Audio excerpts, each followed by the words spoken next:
আসসালামু আলাইকুম। আজ পড়ব দ্য লং উইন্টার এর দ্বিতীয় পর্ব। দেখি তাদের সংগ্রাম এবার কোন পথে এগোয়। পরদিন হোমস্টেড থেকে শুকনো খড় আনতে গেল বাবা। রাস্তাঘাট নেই, সম্পূর্ণ আন্দাজের ওপর চলতে হচ্ছে বলে বেশ কয়েকবার খানা খদ্দে পড়তে হলো। আর এর ফলে ভয় পেয়ে এতই লাফঝাপ দিল স্যাম যে ওকে নিয়ে আর খড় আনতে যাবে না বলে স্থির করলো বাবা। ডেভিড অবশ্য বরাবরই ধীর স্থির ভঙ্গিতে বাবার দেখানো পথ ধরে উঠে এসেছে ওপরে। খুশি মনেই টেনেছে গাড়ি। একা ডেভিড বেশি খড় টানতে পারবে না, কিন্তু উপায় নেই। বিকেলে ওকে নিয়েই আবার গেল বাবা খড় আনতে। সন্ধ্যের আগে আরও 2 গাড়ি খড় আনতে পারল বাবা। সাপার খেয়ে ফুলারের হার্ডওয়্যার স্টোরে গিয়ে খবর নিয়ে এলো। স্প্লাউ দিয়ে ট্রেসি সুড়ঙ্গের প্রায় অর্ধেক বরফ পরিষ্কার করে ফেলেছে রেলের লোকেরা। এই হারে কাজ এগোলে আগামী পরশুই এসে পড়বে ট্রেন। ভালো খবর, মা খুশি হলো। এবার এসে যাবে মাংস। আরও খবর আছে, বলল বাবা। ট্রেন আসুক বা না আসুক, ডাক আসা যাওয়া করবে এখন থেকে। স্লেডে করে পাঠানো হচ্ছে গিলবার্টকে। কাল সকালে রওনা হয়ে যাবে প্রেস্টনের পথে। কাউকে চিঠি দিতে হলে এই সুযোগ।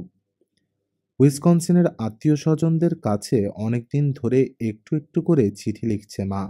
এবার সবাই মিলে বসে লিখে শেষ করে ফেলল। সকালে সেটা দিয়ে এলো বাবা পোস্ট অফিসে। মেইল ব্যাগ নিয়ে রওনা হলো গিলবার্ট। পূব থেকে পাঠানো ডাক নিয়ে ফিরবে প্রেস্টন থেকে। পরদিন ডেভিডকে নিয়ে বাবা গেল খড় আনতে। সকালে 1 গাড়ি খড় আনা গেল, কিন্তু দুপুরে ওরা যখন ডিনার খেতে বসলো, ঠিক তখনই আবার আঁধার করে এলো চারদিক। শো শো ডাক ছেড়ে এসে পড়ল ঝড়। শুরু হলো বাতাসের করুণ বিলাপ আর আহাজারি। মনটা কালো হয়ে গেছে লরার। হাসি খুশি থাকার চেষ্টা করেও কোনো ফল হচ্ছে না, কারণ ও জানে রেল লাইনের ওপর আবার জমে যাচ্ছে তুষার। ট্রেন আসতে পারবে না। কয়লা ফুরিয়ে এসেছে ওদের। শহরেও আর এক টুকরো কয়লা নেই। ল্যাম্পের কেরোসিন শেষ হয়ে এসেছে। ট্রেন না এলে মাংসও পাওয়া যাবে না। মাখন নেই। সামান্য কিছুটা চর্বি আছে রুটিতে মাখাবার জন্য। আলু আছে এখনো, কিন্তু আর একটা পাউরুটি তৈরি করার মতো ময়দাও নেই। এসব ভাবনা কিছুতেই দূর করতে পারছে না ও মাথা থেকে। এখন ট্রেন আসা খুবই জরুরি, কিন্তু কিছুতেই বিশ্বাস করতে পারছে না লরা সত্যি কোন দিন আসবে ট্রেন। রয়্যালের ফিড স্টোরের পিছনের ঘরে কাজে ব্যস্ত আলমানজো। পিছনের দেয়ালের 1 ফুট সামনে আর একটা দেয়াল তৈরি করছে ও ফ্রেমের গায়ে পেরেক ঠুকে তক্তা বসিয়ে। ও ভয় পাচ্ছে।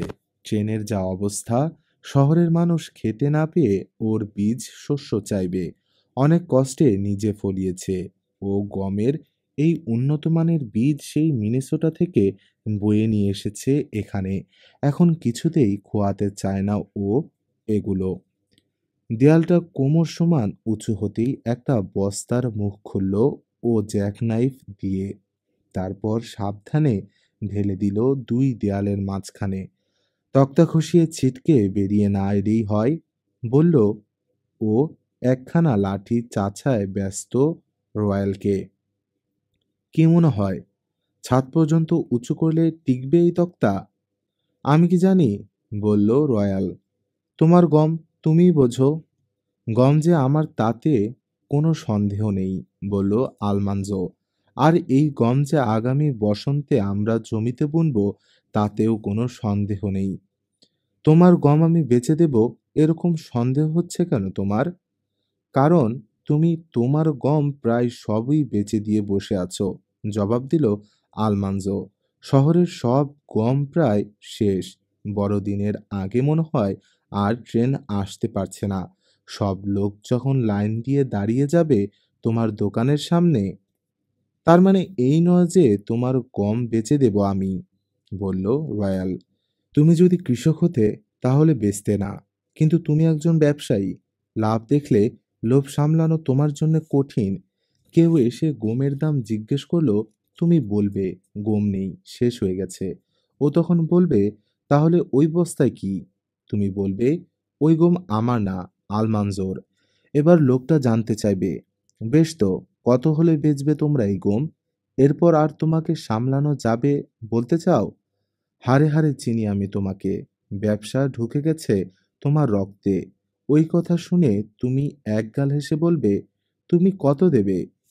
বেশ, সেটা হয়তো সম্ভব, স্বীকার করল রয়্যাল। কিন্তু এর মধ্যে দোষটা কোথায় তা তো আমার মাথায় ঢুকছে না। আমি বলছি কোথায়। খালি বস্তাটা একপাশে নামিয়ে রাখলো আলমানজো। যতক্ষণ না ট্রেন আসছে ততক্ষণ আকাশ ছোঁয়া দাম দিতে রাজি থাকবে শহরের লোকেরা। আমি হয়তো খড় আনতে গেছি হোমস্টেডে। তুমি ভেবে নেবে যে অত দাম পেলে আমি কিছুতেই অমত করতে পারবো না। ভেবে নেবে আমার কিসে মঙ্গল হবে সেটা আমার চেয়ে তুমিই বেশি বোঝো। তোমার বোঝার ক্ষমতা নেই যে আমি যা বলি জেনে শুনে বুঝেই বলি। তোমার ধারণা তুমি ব্যাস ব্যাস ব্যাস, চেতে ওঠার কোনো দরকার নেই। তবে এটা তো ঠিক, তোমার চেয়ে বয়সে আমি বড়, বুঝিও বেশি। হতে পারে, আবার নাও হতে পারে। যাই হোক, আমি আমার মতো করেই চলতে চাই। আমার গম আমি লোকের চোখের আড়ালে রাখতে চাই। কেউ জানবেও না, কোনো প্রশ্ন উঠবে না। ঠিক আছে বাবা, ঠিক আছে, বলল রয়্যাল। তোমার গমে কেউ হাত দেবে না। এক মনে পাইনের ডাল থেকে একটা শেকল বানাচ্ছে রয়্যাল। মাঝে মাঝে চোখ তুলে দেখছে আলমানজোর কাজ। একটার পর একটা বস্তার মুখ খুলে নকল দেয়ালের ওপাশে ঢালছে আলমানজো। মাঝে মাঝে প্রবল দাপটে বাড়িটাকে ধরে ঝাঁকাচ্ছে তুষার ঝড়। কাজ থামিয়ে চোখ পাকাচ্ছে রয়্যাল, বলছে, বাপরে, তুফান কাকে বলে? রয়, সুন্দর করে একটা ছিপি বানিয়ে দাও তো, ঠিক এই গর্তের সমান। আস্তাবলে যাওয়ার আগেই হাতের কাজটা শেষ করতে চাই আমি। রয়্যাল উঠে এসে দেখল গর্তটা। হাতের ছুরি দিয়ে গর্তটা সুন্দর করে গোল করল। তারপর একটা কাঠের টুকরো নিয়ে ছিপি বানাবার কাজে লেগে গেল। সত্যি যদি দাম অতটাই চড়ে যায়, বিক্রি না করে গমগুলো রেখে দিলে তুমি গাধামি করবে, বলল রয়্যাল।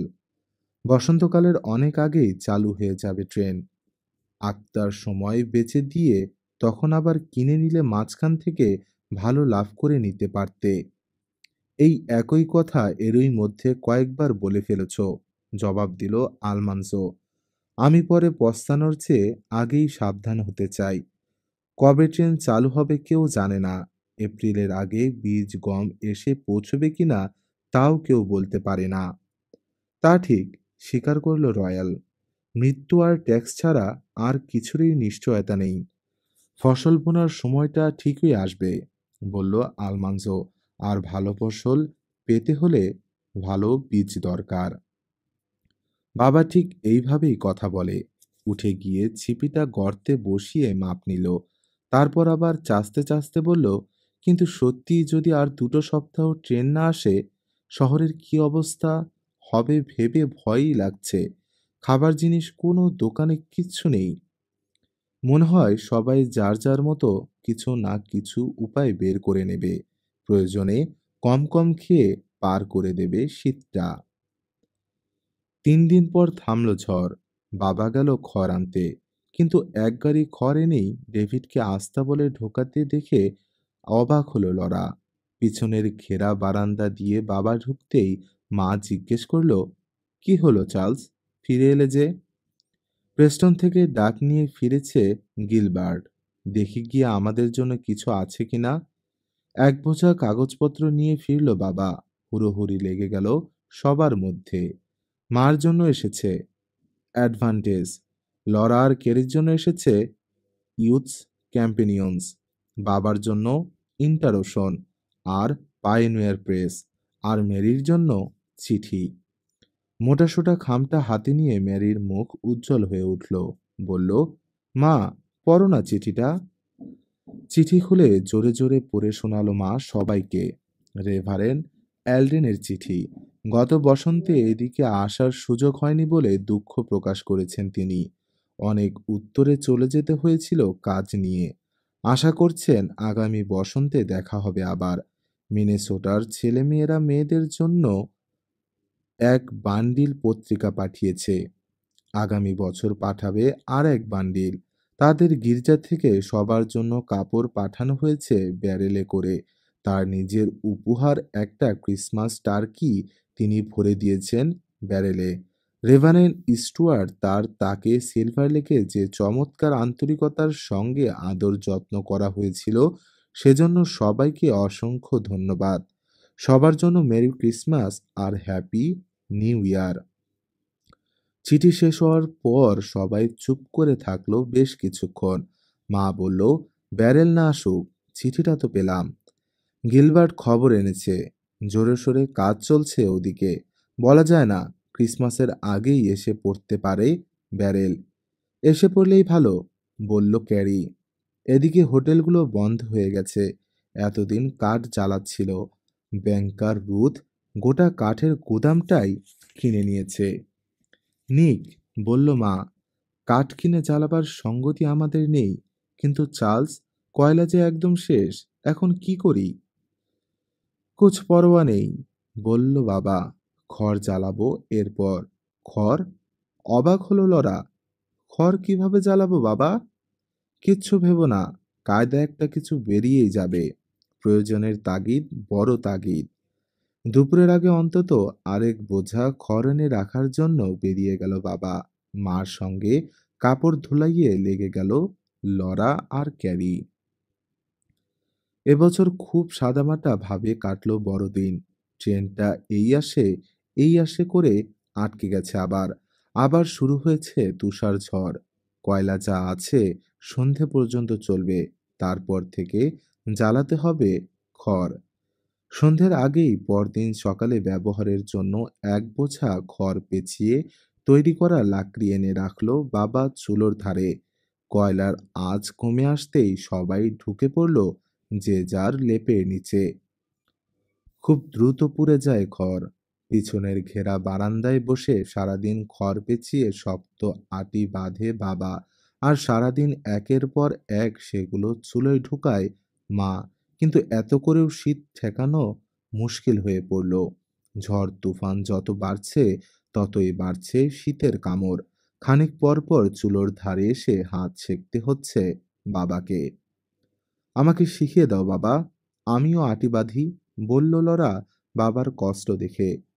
প্রথমে রাজি হলো না বাবা, বলল, তোমার হাত ছোট, এটা বেটা ছেলের কাজ। খানিক পর বলল, অবশ্য কাউকে না কাউকে তো সাহায্য করতেই হবে, এটা একা একজনের কাজ না। যখন খড় আনতে যাব, চুলোটা চালু রাখতে হলে তখন তো কাউকে আঁটি বাঁধতেই হবে। শেষে খানিক চুপ করে থেকে বলল, ঠিক আছে, এসো আধ বোতল, শিখিয়ে দিচ্ছি। বাবার পুরনো একটা কোট গায়ে দিয়ে নিজের হুড আর মাফলার পরে ঘেরা বারান্দায় গিয়ে বসলো লরা বাবার পাশে। বাবার কাছ থেকে শিখে নিয়ে শুরু করলো কাজ। কিন্তু 6টা আটি বাঁধতেই শীতে অসাড় হয়ে গেল ওর হাতের আঙ্গুলগুলো। হয়েছে, বলল বাবা, এখনকার মতো যথেষ্ট হয়েছে। চলো, এগুলো চুলোর পাশে রেখে হাত গরম করে নিই। হাত পা সেঁকে নিয়ে আবার আঁটি বাঁধতে গেল লরা বাবার সঙ্গে ঘেরা বারান্দায়। মা চুলোয় খড় জোগাচ্ছে, ক্যারি সামলে রাখছে গ্রেসকে, সেই সঙ্গে মাকে সাহায্য করছে ধোয়া মোছার কাজে। দুপুরে সেকা আলু আর শালগমের ভর্তা দিয়ে ডিনার সারল ওরা। রাতে কুচি কুচি করে আলু কেটে ওভেনে গরম করে খেয়ে নিল। সামান্য চর্বিও নেই যে ওগুলো ভেজে নেবে। সঙ্গে যথেষ্ট পরিমাণে চা থাকায় তেমন একটা খারাপ লাগলো না কারো। এই একই রুটিনে চলল পরপর 2 দিন। দ্বিতীয় দিন সাপারের পর মা ঘোষণা দিল, আটা শেষ। বাবা বলল, আগামীকাল চেষ্টা করে দেখবে সংগ্রহ করা যায় কিনা। কেরোসিন নেই বলে বাতি জ্বলল না ঘরে। শুতে যাওয়ার আগে মা বলল, কিছুটা গ্রিজ পেলেও কোনো রকমে একটু আলোর ব্যবস্থা করা যেত। আমাদের ছোটবেলায় কেরোসিনের নামও শোনেনি কেউ। ঠিক বলেছ, বলল বাবা। নতুন নতুন জিনিস আবিষ্কার হওয়ায় মানুষের সুবিধা হয়েছে ঠিকই, কিন্তু ওসবের ওপর নির্ভরশীলও হয়ে পড়েছে। দুপুরের দিকে ঝড়টা কিছুক্ষণের জন্য থামলে আটা সংগ্রহের চেষ্টায় বেরিয়ে পড়ল বাবা। ঘন্টা দুয়েক পর ছোট একটা বস্তা কাঁধে নিয়ে ফিরে এলো বাবা। ধপ করে ফেললো মেঝের ওপর। এই নাও ক্যারোলিন। মাথা নাড়ল বাবা। কোথাও কিচ্ছু নেই। এইটুকু শুধু পাওয়া গেল রয়্যাল ওয়াইল্ডারের স্টোরে। আটা ময়দা নেই, কয়েক দানা গম। ময়দার শেষ বস্তাটা কিনেছে ব্যাংকার রুথ $50 দিয়ে। চোখ কপালে উঠল মার। বলো কি চার্লস? হ্যাঁ, ভাবা যায়। পাউন্ড প্রতি $1। হাসল বাবা। অত দামে আমরা কিনতেও পারতাম না। ভালোই হয়েছে কিনে নিয়েছে রুথ। এখন এই গম কিভাবে খাওয়া যায় বুদ্ধি বের করো। সেদ্ধ করে দেখি কি করা যায়, বলল মা। শহরে একটা আটা ভাঙানোর কল থাকা দরকার ছিল। দুঃখ করল বাবা। আমাদের আছে একটা কল, বলে তাক থেকে কফি গুঁড়ো করবার মেশিনটা নামিয়ে আনলো মা। বাহ, ভালো বুদ্ধি তো, প্রশংসা করল বাবা। দেখা যাক কেমন কাজ হয়। আধ কাপ গম ঢেলে দিয়ে হাতল ঘোরানো শুরু করলো মা। কফি ভাঙার মতোই খরমর আওয়াজ হলো বটে, কিন্তু কলের নিচের ড্রয়ারটা টেনে দেখা গেল ভাঙা ভাঙা গম চ্যাপ্টা হয়ে আছে। গমের দানাগুলো কফির মতো ভাজা হয়নি বলে কাঁচা রয়ে গেছে ভেতরটা। এ দিয়ে রুটি হবে? জানতে চাইল বাবা। নিশ্চয়ই হবে, তবে একটা রুটি হওয়ার মতো গম ভাঙতে হলে সারা দিন চালাতে হবে এই মেশিন। Very good. আমি তাহলে রুটি সেকার জন্যে এক গাড়ি খড় নিয়ে আসি চটপট। পকেটে হাত ভরে একটা কৌটা বের করলো বাবা। আর এই নাও তোমার বাতির উপকরণ। ট্রেনের কোনো খবর হলো চার্লস? কাজ চলছে ট্রেসির সুড়ঙ্গে। গতবার বরফ সরিয়ে উঁচু করে ফেলা হয়েছিল গর্তের দুই পাশে। এবার ঠিক ততটাই উঁচু হয়ে জমে গেছে বরফ। আরো বেশি সময় লাগবে সাফ করতে। আস্তাবলের দিকে চলে গেল বাবা। কৌটা খুলে গ্রিজ দেখল মা। কিন্তু এখনই আলোর ব্যবস্থার চেয়ে নিভু নিভু আগুনটা টিকিয়ে রাখা অনেক বেশি জরুরি। তাই চুলোর ধারে গিয়ে শেষ ঘরের আটিটা ঢুকিয়ে দিল ভেতরে। লরা ছুটল আরো আটি তৈরি করতে। একটু পরেই মা এসে জুটল, বলল, ম্যারি গম ভাঙছে। আমরা ঘরটা গরম রাখার চেষ্টা করি, কারণ ফিরতে ফিরতে একেবারে ঠান্ডায় জমে যাবে তোমাদের বাবা। বাবা যখন ফিরল তখন প্রায় বিকেল। শীতে জমে গেছে। তবু গাড়িটা ঘেরা বারান্দা ঠিক বাইরে রেখে প্রথমে ডেভিডের পরিচর্যা করলো আস্তাবলে নিয়ে। তারপর খড়গুলো ঠেসে ঠেসে ভরল বারান্দায়। বেরোবার জন্য সামান্য ফাঁক রইল কেবল। এবার চুলোর ধারে এসে ঠক ঠক করে কাঁপতে থাকলো। কথা বলার ক্ষমতা নেই। বেশ কিছুক্ষণ হাত পা সেঁকে কাঁপুনি একটু কমলে বলল, তোমাদের খাওয়ার অনেক দেরি করিয়ে দিলাম ক্যারোলিন। আসলে পুরো বরফে ঢাকা পড়েছে খড়ের গাদা, খুঁড়ে বের করতে হয়েছে। দেরিতে কোনো অসুবিধা হয়নি আমাদের, বলল মা। আমি ভাবছি এখন থেকে রোজই এরকম সময়ে খেলে কেমন হয়। দিন ছোট হয়ে এসেছে। 3 বেলা খাবার আসলে দরকারই পড়ে না। এরকম সময়ে খেলে 2 বেলা খাওয়াই যথেষ্ট। সাপার আর লাগবে না। মা নতুন গম দিয়ে চমৎকার রুটি বানিয়েছে। গমে বাদামের একটা গন্ধ মাখনের অভাব প্রায় দূর করে দিল। একটা আলু ছিলে লবণ মাখাতে মাখাতে বাবা বলল, বাহ, লবণ মাখালেই আলুর সত্যিকার সুগন্ধ বেরিয়ে আসে। মাখন ঘিয়ের দরকার পড়ে না। কি বলো, হাফ পাইন্ট? হ্যাঁ, বলল লরা। চিনিও বাদ দেওয়া যায়। চিনি না দিলে বেরিয়ে আসবে চায়ের আসল সুগন্ধ। হেসে উঠল সবাই। বাবা বলল, আসলে চিনির সুগন্ধ পাওয়ার জন্যই তো গরম চায়ের দরকার। মাকে জিজ্ঞেস করলো, এক্সেল গ্রিজ দিয়ে কিরকম বাতি বানালে ক্যারোলিন? এখনো সময় পাইনি, বলল মা। খেয়ে নিয়ে একটা বোতাম বাতি বানাবো ভাবছি। বোতাম বাতি আবার কি? দাঁড়াও না, দেখতেই পাবে। রহস্যময় হাসি হাসল মা। বাবা আস্তবলের কাজে যেতেই একটা পুরনো তস্তরিতে কিছুটা গ্রিজ মাখালো মা। তারপর পুটুলি থেকে কাপড় বের করে 4 কোনা করে কাটলো। এবার বড়সড় একটা বোতাম মাঝখানে বসিয়ে কাপড়টার চারকোনা উপরে তুলে নিচের দিকটা কষে বাঁধল সুতলি দিয়ে। কোনাগুলো একসাথে ধরে পাক দিয়ে সরু করে সেখানে গ্রিজ মাখালো। এবার সবশেষে বোতামটা তস্তুরির মাঝখানে বসিয়ে বলল, তোমাদের বাবা ফিরে আসুক। লরা আর ক্যারি চট করে সেরে ফেলল ধোয়া মোছার কাজ। বাবা ফিরতে ফিরতে আঁধার হয়ে এলো চারদিক। মা বলল, তোমার ম্যাচটা একটু দেবে চার্লস? বোতামবাতির সরু আগায় ছোয়ালো মা ম্যাচের আগুন। ছোট্ট একটা শিখা জ্বলে উঠল ওখানে। তেমন বড় হলো না আগুন, কিন্তু ঠিক প্রদীপেরই মতো জ্বলতে থাকলো, কাপড় থেকে গ্রিজ টেনে নিয়ে। অকুণ্ঠ প্রশংসা করল বাবা। বলল, তোমার তুলনা হয় না ক্যারোলিন। এই একটু আলোতেই দেখো কেমন বদলে গেল পরিবেশটা। চুলোয় হাত ছেঁকে নিয়ে বাবা গেল ঘর পেঁচিয়ে লাকড়ি বানাতে। মেরিকে বিশ্রামে দিয়ে গম পেশার জন্য বসল লড়া। ছোট্ট কফি মিলটা সারাদিন হাতল ঘোরালে একটা পাউরুটি বানানোর মতো গম পিষতে পারে। প্রথমে গ্রেস আর ক্যারিকে শুতে পাঠিয়ে দিল মা। তারপর লরাকে বলল, যাও ম্যারিকে নিয়ে শুয়ে পড়োকে, বাকিটুকু আমি পিষছি। কয়েকদিন পর ঝলমলে রোদ উঠেছে। শহরের পশ্চিমে একপাল অ্যান্টিলোপ দেখা গেছে। খবর পেয়েই বন্দুক নিয়ে ছুটল বাবা। শহরের আরো কয়েকজন বন্দুক রাইফেল নিয়ে তৈরি। লরা বলল, ইস, বাবা যদি দুটো মেরে আনতে পারে তাহলে দারুণ হয়। ডিম ফোটার আগেই বাচ্চা গুনতেলে গোনা লরা। মা বলল, তবে হ্যাঁ, শুকনো রুটির সঙ্গে খানিক মাংস পেলে আমিও খুশি হব। কফি মিলের জন্য বাসনে করে গম এনে রাখল ক্যারি ম্যারির সামনে। বলল, রোস্ট, ভেনসিন রোস্ট, সেই সঙ্গে মাংসের ঝোল দিয়ে আলু আর রুটি। ওফ! জানালার ধারে গিয়ে লরা দেখল দুই দলে ভাগ হয়ে এগোচ্ছে লোকজন।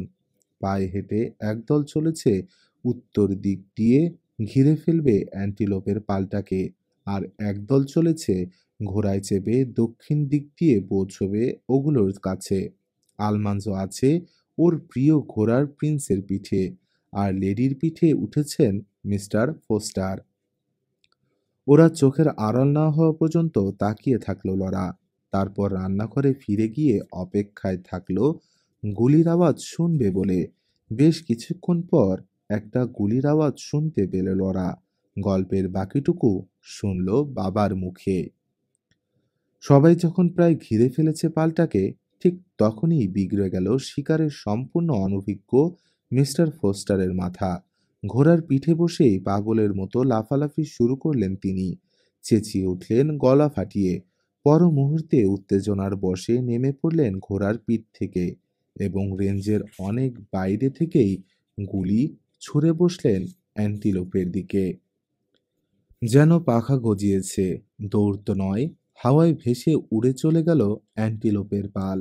আর তাদের সঙ্গে পাল্লা দিয়ে দৌড়াচ্ছে আলমান্সোর মর্গান, লেডি। পায়ে হাঁটা দলের সামনে দিয়ে ছুটে গেল অ্যান্টিলোপগুলো। একটা গুলিও ছুটতে পারল না কেউ, লেডির গায়ে লেগে যাওয়ার ভয়ে। ছোট হতে হতে মিলিয়ে গেল ওগুলো বহু দূরে। দারুণ শিকারী তুমি, ফস্টার, ক্ষুব্ধ কণ্ঠে বললেন মিস্টার জেরাল্ড ফুলার। তবু তো উনি একটা গুলি ছুঁড়েছেন, টিটকারি মারল ক্যাপ গার্লান। আমরা তো একটাও পারলাম না। আমি দুঃখিত, বললেন মিস্টার ফোস্টার। জীবনে অ্যান্টিলোপ দেখিনি আমি। আর আর আমি ভেবেছিলাম আমি নেমে গেলেও দাঁড়িয়েই থাকবে বুঝি ঘোড়াটা। কেউ কিছু বলল না। ওয়াইল্ডারের ঘোড়াটার কি হবে মিস্টার ইঙ্গলস? জিজ্ঞেস করল ক্যাপ গার্ল্যান্ড। খুব সম্ভব স্পিরিট লেকের দিকে গেছে ওগুলো, বলল বাবা। আলমাঞ্জোর দিকে ফিরল। তুমি যদি পিছু নিতে চাও তাহলে এক্ষুনি নয়, একটু দেরি করে যাও। তাড়া করলে থামবে না অ্যান্টিলোপ। তোমার মর্গানটাও ওদের সঙ্গে সমান তালে দৌড়াতে গিয়ে কলজে ফেটে মরবে। আর আকাশের দিকে চাইল বাবা। ঘোড়ার দেখা পাও বা না পাও, বেশি দূর যেও না, সময় থাকতে ফিরে এসো, তুষার ঝড়ের আগেই। তাই করব, বলল আলমান্সো। আমি আশেপাশে একটা চক্কর দিয়ে দেখি ওদের খোঁজ পাওয়া যায় কিনা। না পেলে উত্তর দিক থেকে ফিরে আসব শহরে।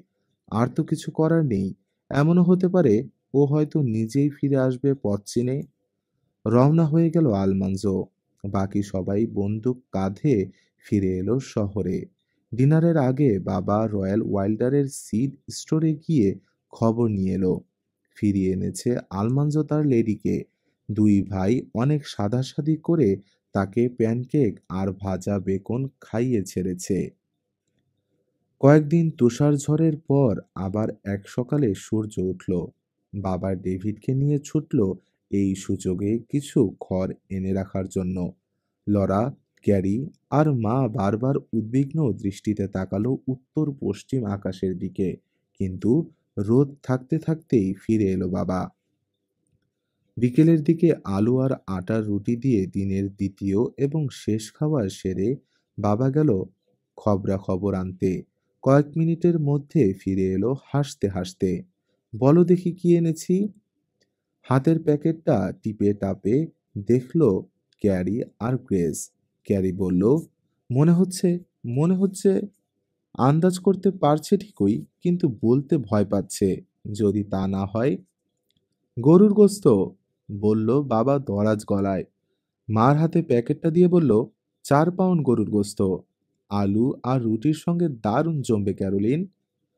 অবাক হয়ে গেল মা। গোস্ত কোথায় কি করে পেলে চার্লস?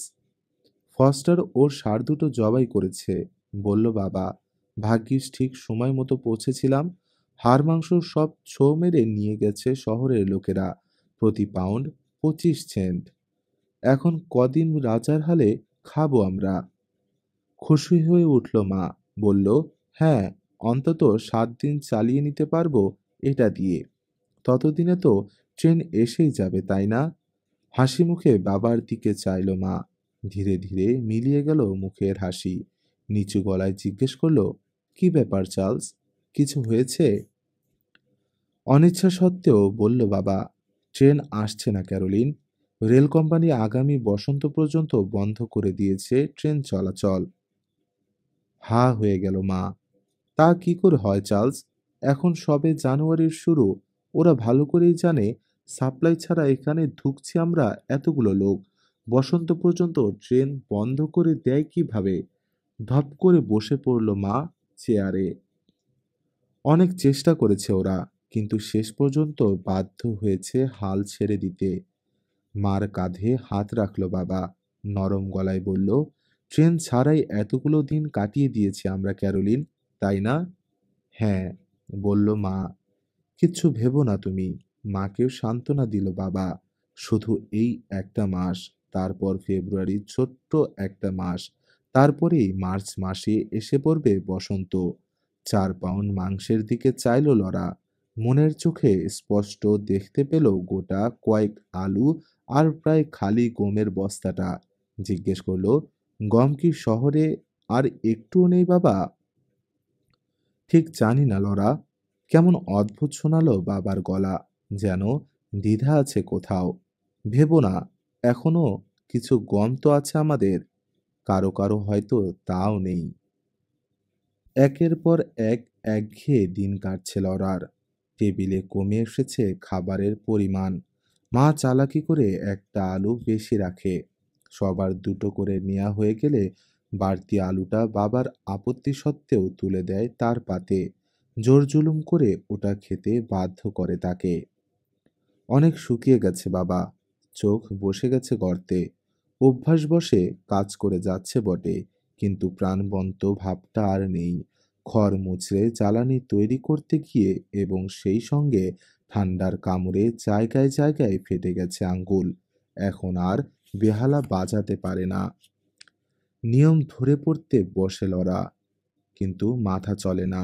সারাক্ষণ কেমন একটা ঘুম ঘুম আলস্য আচ্ছন্ন করে রাখে ওকে। খিদে চাপতে চাপতে এখন আর তেমন খিদেও পায় না। মাঝে মাঝে ঝড় তুফান থামে, ঝলমলে সূর্য ওঠে, কিন্তু এখন আর এসব ওর মনে কোনো রেখাপাত করে না। কোনো কিছুতেই যেন অগ্রাহ্য নেই আর, সব অর্থহীন। ফেব্রুয়ারির মাঝামাঝি পর্যন্ত কোনো মতে টেনে টুনে চালিয়ে নিল মা। তারপর একদিন শেষ হয়ে গেল গম। ভয় পেল লরা। জিজ্ঞেস করলো, মা, গম তো শেষ। আমরা সবাই কি না খেয়ে মারা যাব? না লরা, শান্ত গলায় বলল মা।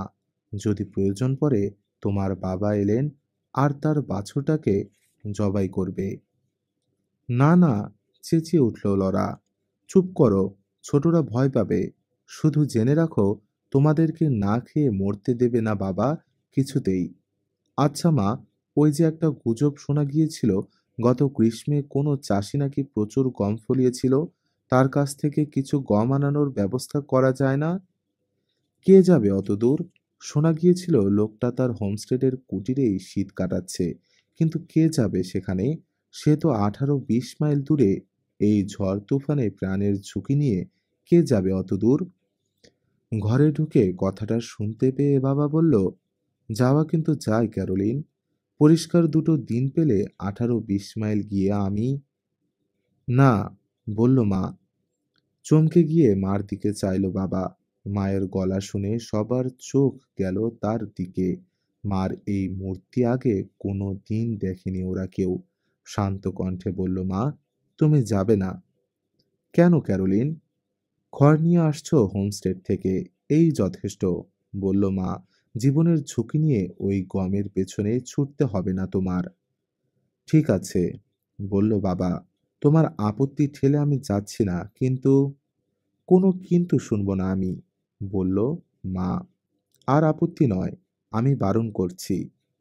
ব্যাস ব্যাস, তাহলে তো প্রশ্নই ওঠে না। ঘরের কোণে রাখা প্রায় শূন্য বস্তার দিকে চাইল বাবা। গম তো শেষ দেখতে পাচ্ছি। আলুর কি অবস্থা? মা বলল, গম যা আছে তাতে কাল সকালে রুটি হয়ে যাবে। আর আলু আছে 6টা। দুধের বালতিটা কোথায়? দুধের বালতি? হ্যাঁ, ওটা নিয়ে আমি বাইরে থেকে চট করে এক চক্কর ঘুরে আসব। লরা বালতিটা এনে দিতেই কিছু না বলে বেরিয়ে গেল বাবা। সাপার খাচ্ছে আলমান্সো আর রয়্যাল। প্যানকেকের ওপর বাদামি গুড় মাখানো। 2 ডজন করে নিয়ে বসেছে এক একজন। আধা আধি শেষ করেছে। এমনই সময় দরজায় টোকা দিল বাবা। উঠে গিয়ে দরজা খুলল রয়্যাল। আসুন মিস্টার ইঙ্গলস, আমাদের সঙ্গে বসে কটা প্যানকেক খান। ধন্যবাদ, বলল বাবা। সামান্য কিছু গম কি হবে তোমাদের কাছে বিক্রির জন্যে? দুঃখিত, বলল রয়্যাল। সব বিক্রি হয়ে গেছে, আর নেই, একেবারে সাফ। হ্যাঁ, একেবারে। কিছু গম না হলে যে চলছে না, বলল বাবা। অনেক বেশি দাম দিতেও রাজি আছি আমি। এখন বুঝতে পারছি, আরও এক গাড়ি গম আনা উচিত ছিল আমার, বলল রয়্যাল। যাই হোক, আসুন বসে পড়ুন। আলমান্জো বড়াই করে, ওর মতো প্যানকেক নাকি কেউ বানাতে পারে না। একটু পরীক্ষা হয়ে যাক। কোনো জবাব না দিয়ে পিছনের দেয়ালের কাছে চলে গেল বাবা। তারপর দেয়ালে টাঙ্গানো একটা জিন সরালো। বিস্মিত আলমান্জো বলে উঠল, করেন কি? দুধের বালতিটা দেয়ালে ঠেসে ধরে টান দিয়ে ছিপিটা খুলে ফেলল বাবা। গোল গর্ত দিয়ে হরহর করে নামছে গমের ধারা। তোমাদের কাছ থেকে অল্প কিছু গম কিনছি, জবাব দিল বাবা। আরে, ওগুলো আমার বীজ গম। এই গম তো আমি বেচবো না। আমাদের গম শেষ। না নিলে কাল সকাল থেকে উপোস থাকতে হবে সবাইকে। তাই তোমার বীজ ধানই কিনতে বাধ্য হচ্ছি। হাঁ করে তাকিয়ে থাকলো আলমান্জো। চেয়ারে হেলান দিয়ে বসে মিটিমিটি হাসছে রয়্যাল। বালতিটা ভরে যেতেই ছিপিটা জায়গা মতো ভালো করে ঠুকে বসিয়ে দিল বাবা। তারপর দেয়ালের এখানে ওখানে টোকা দিয়ে বলল, যথেষ্ট গম আছে তোমার এখানে। এবার দামের কথায় আসা যাক। এই এক বালতির জন্যে কত দেব বলো দেখি? আপনি জানলেন কি করে যে ওখানে গম আছে? জিজ্ঞেস করলো আলমান্জো। দেখার চোখ থাকলে যে কেউ বুঝে নেবে, বলল বাবা। এ ঘর বাইরে থেকে যত বড়, ভেতরে তার চেয়ে ফুটখানেক ছোট। নিশ্চয়ই কিছু লুকানো আছে ওখানে। আশ্চর্য, বলল আলমান্জো। তাছাড়া গতদিন তোমার খবর জানতে এসে ছিপিটা দেখেছি আমি। জিন দিয়ে ঢাকা ছিল ওটা তখন। বুঝলাম গর্ত দিয়ে গড়িয়ে নামার মতো জিনিস আছে ওখানে। নিশ্চয়ই শস্য। শহরের আর কেউ জানে? আলমান্জোর প্রশ্ন। আর কেউ জানে বলে শুনিনি। বলল বাবা। আমিও বলিনি। রয়্যাল কথা বলে উঠল এই সময়ে। দেখুন মিস্টার ইঙ্গলস, আপনার গম শেষ এ কথা আমরা জানতাম না। ওগুলো আলমান্জোর গম, আমার নয়। তবে এইটুকু বলতে পারি, কেউ না খেয়ে আছে জেনেও গম মজুত করে রাখার মতো মানুষ ও নয়। ওগুলো আমার আগামী মরশুমের বীজ, ব্যাখ্যা করল আলমান্জো। খুবই উন্নত মানের বীজ। বসন্তকালে যে ট্রেন চালু হয়ে যাবে তার কোনো নিশ্চয়তা নেই, সেই জন্য লুকিয়ে রেখেছি। এটা ঠিক, কেউ না খেয়ে থাকলে আমাকে এই গম বের করে দিতেই হবে। কিন্তু শহরের দক্ষিণে কে নাকি প্রচুর ফসল তুলেছে গতবার, তার কাছ থেকে কিনে আনতে চাচ্ছে না কেন কেউ? দক্ষিণ পূবে যতদূর শুনেছি, বলল বাবা। আমি নিজে যেতে চেয়েছিলাম, কিন্তু আপনার যাওয়ার তো প্রশ্নই ওঠে না, বলে উঠল রয়্যাল। পরিবারের প্রতি একটা দায়িত্ব আছে না? আপনার কিছু একটা হয়ে গেলে ওদের কি অবস্থা হবে? তা ঠিক, কিন্তু তোমরা এখনো এই গমের একটা দাম ধরনি। কাজের কথায় ফিরে এলো বাবা। প্রতিবেশী একটু গম নিলে সেটার দাম ধরতেই হবে কেন? বলল আলমানজো। ওর জন্যে আর দাম দিতে হবে না। তার চেয়ে একটা চেয়ার টেনে নিয়ে বসে পড়ুন মিস্টার ইঙ্গলস, প্যানকেকগুলো ঠান্ডা হয়ে যাওয়ার আগেই। বাবার পীড়াপিড়িতে 25 সেন্ট দাম ধরল আলমানজো। টাকা পরিশোধ করে তারপর ওদের আতিথ্য গ্রহণ করল বাবা। কাপড় সরিয়ে গুড় মাখানো সুস্বাদু প্যানকেকের স্তূপ থেকে কয়েকটা নামিয়ে একটা প্লেটে নিল। রয়্যাল ফ্রাইং প্যান থেকে এক টুকরো মাংস তুলে দিল। আলমানজো কাপ ভরে এগিয়ে দিল গরম কফি। খেয়ে উঠে বাবা বলল, এর চেয়ে সুস্বাদু খাবার কবে কোথায় খেয়েছি মনে পড়ে না। তোমাদের অসংখ্য ধন্যবাদ। তোমাদের সঙ্গ আমার খুব ভালো লাগলো। কিছুক্ষণ আবহাওয়া, রাজনীতি, রেলরোড এসব নিয়ে কথা বলে উঠে পড়ল বাবা। যখন খুশি চলে আসার জন্য অনুরোধ করল রয়্যাল। শেষে বলল, এখন তো জেনে গেছেন কোথায় লুকানো আছে আলমাঞ্জোর গম। যখন প্রয়োজন চলে আসবেন, আমরা কিছু মনে করব না। ঘরে একটা ঝাঁকি লাগাতেই বোঝা গেল আবার আসছে ঝড়। উঠে পড়ল বাবা। যখন বাড়ির দরজায় পৌঁছলো, তখন পুরোদমে শুরু হয়ে গেছে ঝড়ের তাণ্ডব। অন্ধকার রান্নাঘরে বসে আছে সবাই। বাবা ঢুকে বলল, এই নাও ক্যারোলিন, কয়েকটা দিন চলে যাবে এতে। গম। বালতিতে হাত ডুবিয়ে অনুভব করল মা গমের দানা। তারপর বলল, চার্লস, আমি জানতাম একটা কিছু ব্যবস্থা তুমি করবেই, কিন্তু কোথায় পেলে গম? কোথায় পেয়েছি তা বলতে পারবো না ক্যারোলিন। ওদের কথা দিয়েছি, বলবো না কাউকে। তবে তুমি কিচ্ছু ভেবো না ক্যারোলিন, থেকে গেলে আরো আনা যাবে ওখান থেকে। খুশি মনে সবাইকে বিছানায় পাঠিয়ে দিল মা। নিজে বসলো কফি মিলের হাতল ঘুরিয়ে আটা তৈরির কাজে। শুনছিলেন দ্য লং উইন্টার এর দ্বিতীয় পর্ব।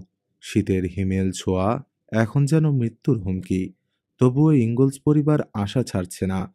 পরের পর্বে জানব তারা কিভাবে আশার আলো খুঁজে পায় এই অন্তহীন শীতে। গল্পটি কেমন লাগলো জানাতে ভুলবেন না কমেন্টে। আরও এমন মানবিক গল্প শুনতে সাবস্ক্রাইব করুন সাকিব স্টোরি লাউঞ্জে। সুস্থ থাকুন, সচেতন থাকুন আর গল্পে থাকুন।